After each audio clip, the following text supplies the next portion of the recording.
ከእፎይ ደብዳቤ ውዝግብ በስተጀርባ ያለው እውነት ለብፁዕ አቡነ አብርሃም የተላከ ደብዳቤ እንደሌለ ተገልጿል። ዝርዝሩን በመረጃችን ይዘነዋል። ሰላም ጤና ስጥልኝ የተከበራችሁ የዩቲዩብ ቻናላችን ቤተሰቦች፣ ከሰዓታት በኋላ ዳግም ተመልሼ መጥቻለሁ። ለእናንተ ይመጥናሉ ያልናቸውን ከመዝናኛው ዓለም የተሰሙ ከሀገር ውስጥ ከውጪ በወቅታዊ ጉዳዮች የያዝንላችሁን ዘገባዎች ይዘን ቀርበናል። ለቻናሉ አዲስ የሆናችሁ በመልካም ፈቃድ በቀናነት ሰብስክራይብ በማስከተል የደውል ምልክቷን በመጫን ቪዲዮን ላይክ፣ ሌሎች ተደራሽ እንዲሆን ሼር በማድረግ በቆይታችን አብራችሁ እንድትቆዩ በመጋበዝ ርዕሰ ጉዳዮቹን በማስቀደም ጀምር። ከአማርኛ በተጨማሪ በሶስት ሀገራዊ ቋንቋዎች የመንጃ ፍቃድ ስልጠና እንዲሰጥ ተፈቅዷል። በዜና ዘገባችን ዝርዝሩን ይዘናል።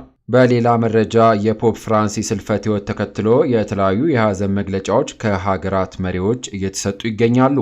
ከነዚህ መካከል ጠቅላይ ሚኒስትር አብይ አህመድ ጨምሮም ብፁዕ ወቅዱስ አቡነ ማትያስ ቀዳማዊ ፓትርያርክ ርዕሰ ሊቃነ ጳጳሳት ዘኢትዮጵያ ሊቀ ጳጳስ ዘአክሱም ወዕጨጌ ዘመንበረ ተክለ ሃይማኖት የሐዘን መግለጫቸውን አስተላልፈዋል። በሰዓቱ ታደምጣላችሁ። እነዚህንና በወቅታዊ ጉዳይ ከሀገር ውስጥ ከውጭ የያዝንላችሁን አጭር ዘገባዎች በዚህ መረጃ ሰዓት አካተናል። እስከ ቪዲዮ ፍጻሜ አብራችሁ እንድትቆዩ በመጋበዝ ወደ ሰዓቱ ወደ ያዝንላችሁ መረጃዎች እናልፋለን። አብረን እንከታተለው። ክቡራን አድማጮች፣ በቅድሚያም በርዕሰ ጉዳዮቹ ቅድሚያ ያስደመጥናችሁ መረጃዎች ወደ እናንተ እናድርስ። ከእፎይ ደብዳቤ ውዝግብ በስተጀርባ ያለው እውነት ለብፁዕ አቡነ አብርሃም የተላከ ደብዳቤ እንደሌለ ተገልጿል። ለጠቅላይ ቤተ ክህነት የገባ ምንም አይነት ደብዳቤ እንደሌለ ታውቋል። በአንዳንድ ማህበራዊ ሚዲያዎች እፎይ የተባለ የማህበራዊ ሚዲያ አንቂን ለብፁዕ አቡነ አብርሃም የገባ ደብዳቤ አመራር እንዳይሰጥበትና ቋሚ ሲኖዶስ ውሳኔ እንዳይሰጥበት ተደርጓል። ይህ የሆነው ደግሞ በብፁዕ አቡነ አብርሃም ቀጥተኛ ትእዛዝ እንደሆነ ተደርጎ በስፋት የሚሰራጭ ዜና መኖሩን ብዙዎቹን እያደናገረ መሆኑ ይታወቃል።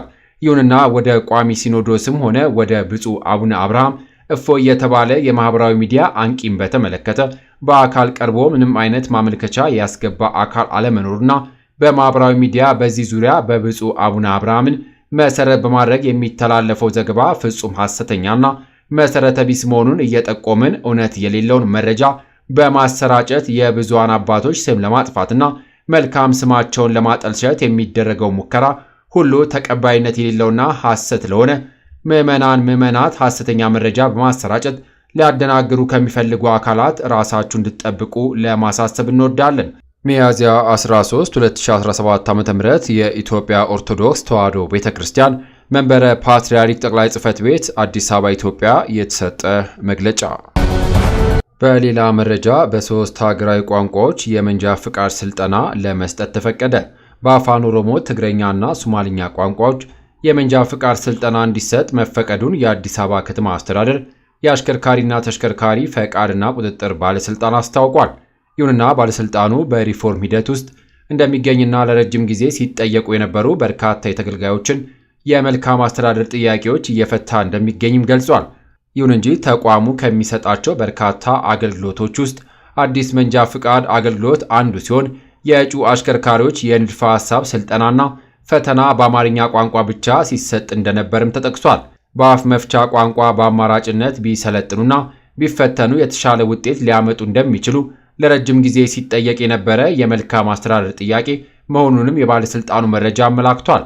ይህን ተከትሎ ተቋሙ በዝርዝር ጉዳዩን ፈትሾ የአካታችነት ጥያቄው አሳማኝ መሆኑን የተሟላ የካሪኩለም ዝግጅት ሥራ ማጠናቀቁን በማንሳት ለመንጃ ፍቃድ ስልጠና በሶስት ሀገራዊ ቋንቋዎች ስልጠና እንዲሰጥ መወሰኑንም አስታውቋል።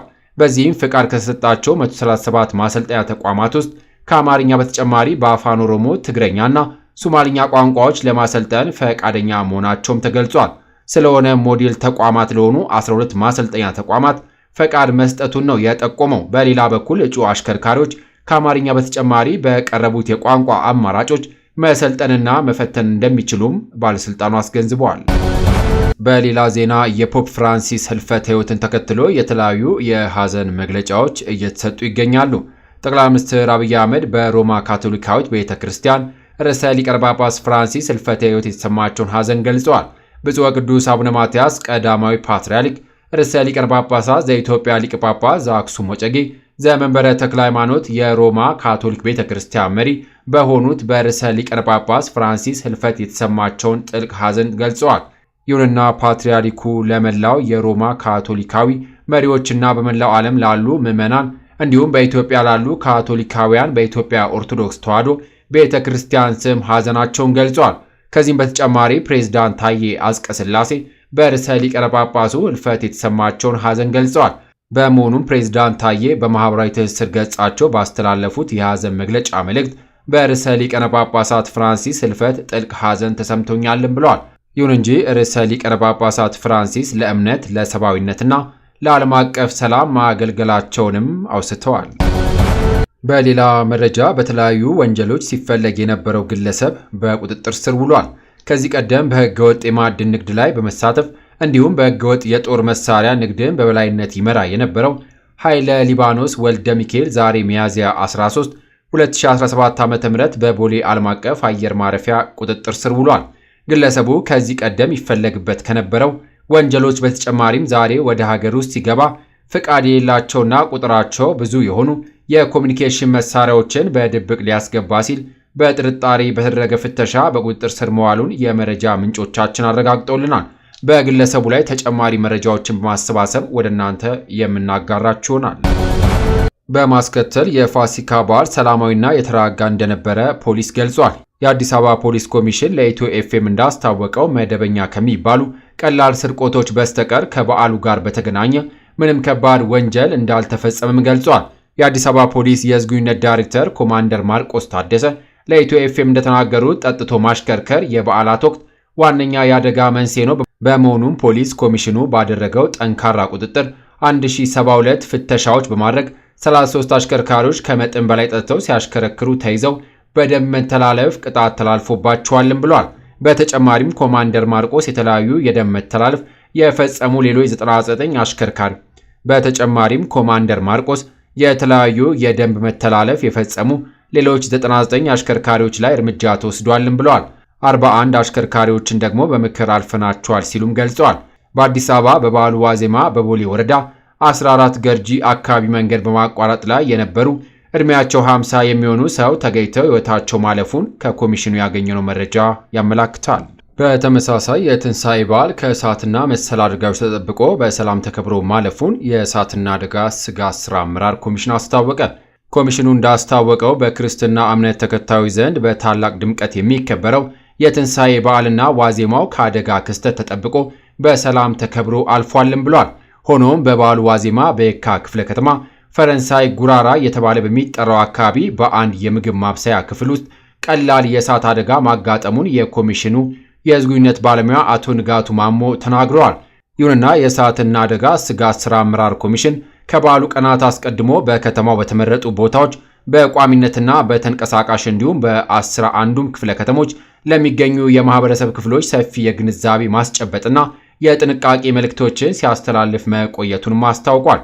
በተከናወነው የቅድመ ጥንቃቄ ሥራና ህብረተሰቡ የተላለፉ የጥንቃቄ መልእክቶችን በአግባቡ በመተግበሩ በአከባበሩ ሂደቱ አደጋዎች እንዳይፈጠሩ ከፍተኛ አስተዋጽኦም አድርጓል። ኮሚሽኑ ለህብረተሰቡና ለባለድርሻ አካላት እንዲሁም የጥንቃቄ መልእክቶችን ለህብረተሰቡ በማድረስ ሚዲያዎች ላደረጉት ከፍተኛ አስተዋጽኦም ምስጋናውን አቅርቧል።